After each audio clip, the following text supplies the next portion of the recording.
Hi friends, I'm back. Sorry I wasn't able to post my normal videos on Tuesday and Thursday. It was actually my birthday on Monday, so I went home to see my parents for the week, and I just didn't have my Xbox with me, so I couldn't record any content for you guys. But I'm back today, and I've had a chance to look at the new Halloween-themed event in Apex Legends. This is the Fight or Fright event, and we've also got the Shadow Royale limited time game mode, and I think they're all really cool. What I'm going to do in this video is talk you through the free event skins they're giving away, and then share some key and important things you'll want to know about Shadow Royale, the new limited time game mode. So let's get into this video. Let's take a look at the free event skins to start with, and it's actually really simple to get these free skins. All you have to do is complete the challenges, which I think change daily, and if you complete these challenges, it'll take you a couple of days, but you'll definitely be able to get to the end of this event track pretty easily and pick up some fairly decent free skins, along with some other cosmetics. If I'm being honest, my favourite from this is actually the Nessie weapon charm. I know it's just a weapon charm, but it's super cool. So yeah, if you're wanting some free skins, particularly ones that have a bit of a Halloween theme, it's pretty easy to complete this event track and get these free skins. Obviously, they've got some pay for skins which you can get from the store. They've got a few quite cool skins there. I would say Bloodhound and Wraith are my favourite. They're very Halloween themed. A lot of these are actually just recolours with a couple of new ones thrown in there. It's not a massive difference from last year. But yeah, if you want to pay for some skins, then that's your other option to do that. Let's jump into the new game mode, the limited time game mode called Shadow Royale. And I just want to share a few important things that you'll need to know and talk about some cool things they've also introduced with this new game mode. So the first important thing you need to know about this limited time game mode is that it doesn't actually contribute to your lifetime stats.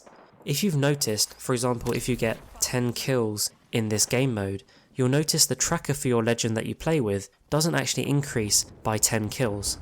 Likewise, if you look at your lifetime stats after playing this game mode, those kills don't contribute to those lifetime stats, and that's just because this game mode is slightly separate. I think it's because they learnt their lesson from last year, where basically people were getting 20 bombs just by killing shadows, which at that time were one-tap kills pretty much. So I think they've learnt their lesson from that, and that's why these stats in this game mode don't contribute to your lifetime stats, which is not necessarily a bad thing. It allows you to have fun in this game mode without worrying about your KD ratio or your lifetime stats if you care about those things.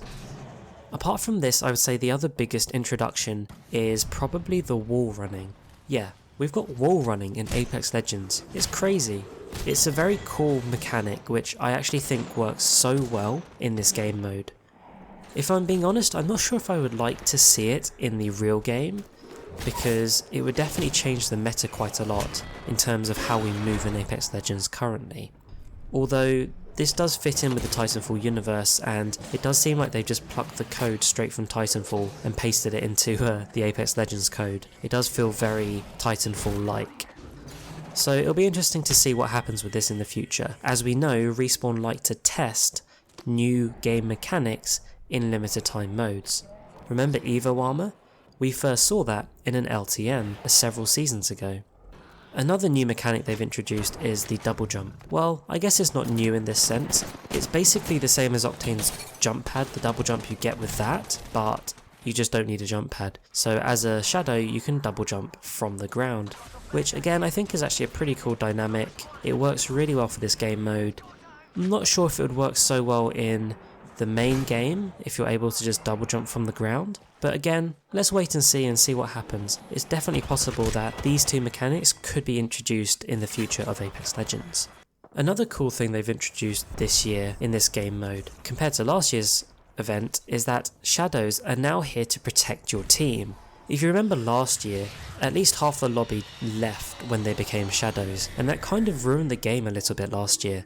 But this year, we've got it where shadows actually stay with the team, and your job as a shadow when you die is actually to protect your surviving teammates. And I feel like this creates a really cool dynamic where people are incentivized to stay in the game, but you can also still have a lot of fun playing as a shadow, which I felt last time there wasn't that much fun playing as a shadow. You were one tap, you died pretty quickly, you didn't really have much to gain.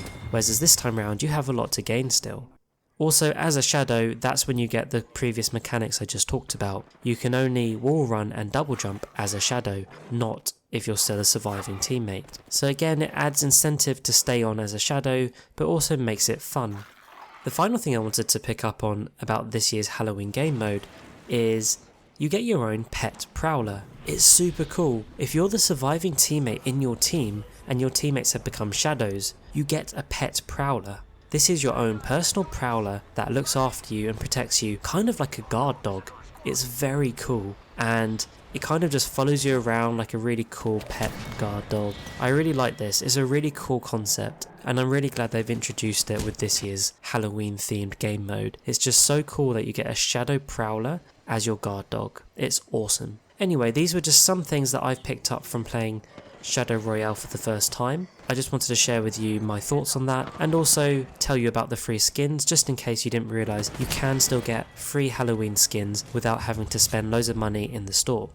But likewise, they do have some cool skins in the store if you wanted to pick up some. By the way, did you know I stream every Saturday at around 7 PM UK time? Most of these I'll actually be playing with anyone that wants to play with me, so you can actually join in with me and we can play some Apex Legends together. So come join me for my next stream on Saturday. I look forward to seeing you there. And that's it for today. Thanks for watching, and I'll catch you later.